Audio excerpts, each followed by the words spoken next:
When I turned 70, something within me shifted. It wasn't immediate or dramatic at first, but over time, I began to notice how much more comfortable I became in my own company. It wasn't that I disliked people, nor was it that I had grown angry or bitter. In fact, it's quite the opposite. I had lived a full life, surrounded by friends, family, and colleagues. But somewhere along the way, I found peace in solitude. And the more I embraced this, the clearer it became I was avoiding people. Here's why.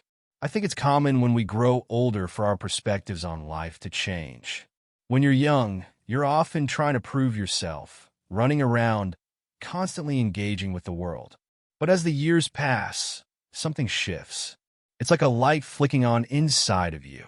You stop caring about impressing others and start caring more about how you feel in the moment, about the energy you let into your life. The older I got, the more I started to question, do I need all these people in my life? What am I gaining from every interaction? What does it really mean to connect? One of the first things I realized as I grew older was how draining socializing had become. In my youth, I was the life of the party. I loved hosting gatherings, going out with friends, and meeting new people. I thrived on the excitement, the laughter, and the endless conversations. But now, at 70, I feel differently. The constant buzz of social obligations, the small talk, the expectations, it all started to feel more like a chore than a joy. It wasn't that I didn't enjoy the company of others. I did. But the effort it took to keep up with the pace of the world was becoming too much. I began to notice that my social energy was finite. I had always been a people pleaser, trying to maintain friendships, accommodate family, and meet the expectations of society. But now, I realized that I didn't need to keep up with those standards. I wasn't being selfish. I was being wise. My time was too precious to waste on conversations that didn't nurture me, relationships that didn't bring me peace, or events that drained me. And so, I started to pull back. I started to say no. Saying no was hard at first. It felt like I was breaking an unspoken rule, like I was abandoning something that had once been important. But as I learned to say no, I found myself saying yes to something much more meaningful. I was saying yes to myself. The silence was no longer empty. It was full of peace. I began to appreciate the quiet moments. I could finally hear myself think again.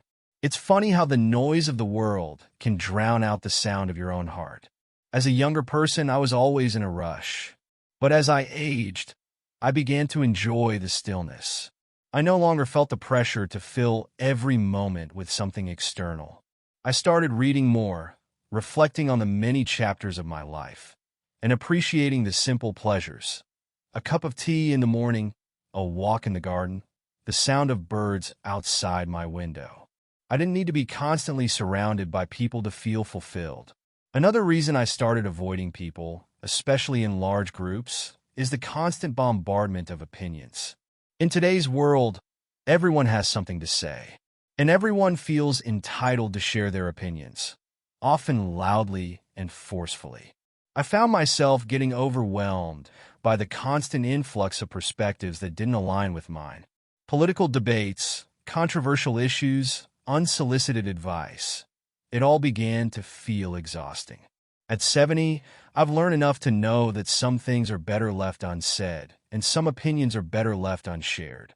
I'm not trying to sound cynical. I've simply come to the realization that not every conversation is worth having. Not every voice needs to be heard. I find comfort in choosing who and what I engage with. I no longer feel obligated to participate in discussions that drain my energy or cause me stress. I'm not trying to escape the world. I'm trying to protect my peace. There's a difference. And as I get older, protecting my peace has become a top priority. It's also worth mentioning that as we age, we face different health challenges. I'm fortunate to be in good health, but I've noticed that my body just doesn't handle long days of socializing like it used to. When I was younger, I could stay out all night, dancing and laughing with boundless energy. But now, I find that a few hours of interaction is enough to leave me feeling drained. The physical toll of being in crowded places or attending parties has become more pronounced, and I've learned to listen to my body. I no longer force myself to attend events that I know will take a toll on my energy levels. But perhaps the most profound reason I've chosen to avoid people is the simple fact that I'm at peace with myself. When you've lived as long as I have, you learn that nothing lasts forever. People come and go, relationships fade, situations change. But the one thing that stays constant is you. Learning to be content in your own company is one of the greatest gifts you can give yourself. I've spent much of my life looking for validation from others. I've sought approval, tried to meet expectations, and even molded myself to fit in. But as I've gotten older, I've realized that the only person I need to please is myself. At 70, I'm no longer concerned with what others think of me. I've made enough mistakes, had enough successes, and lived through enough ups and downs to know who I am. And who I am now is someone who values peace, introspection, and meaningful connections over small talk or surface-level interactions. I'm not closing myself off to the world. I'm simply choosing who I let into my world.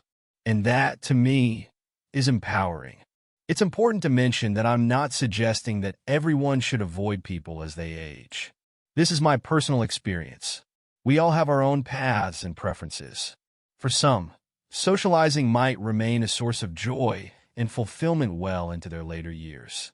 For others, like me, the quiet life is more appealing. What's most important is that we listen to ourselves and honor what we need at any given moment in our lives.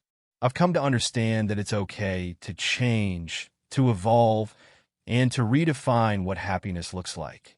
When I was younger, I thought that happiness meant being surrounded by people, by activities, and by constant stimulation. But now, I know that happiness is a feeling of contentment and peace, something that doesn't depend on external circumstances. It comes from within. And so, here I am, 70 years old, avoiding people. But not because I don't care about them. Quite the opposite. I care enough to protect my energy, to preserve my peace, and to honor the space I need to reflect on the life I've lived. I don't need the noise of the world to tell me who I am.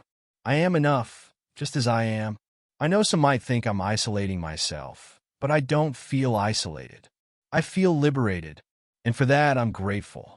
So, while I may avoid large crowds, endless parties, or unnecessary social gatherings, I've never felt more connected to myself. And in the end, that's the most important relationship I'll ever have.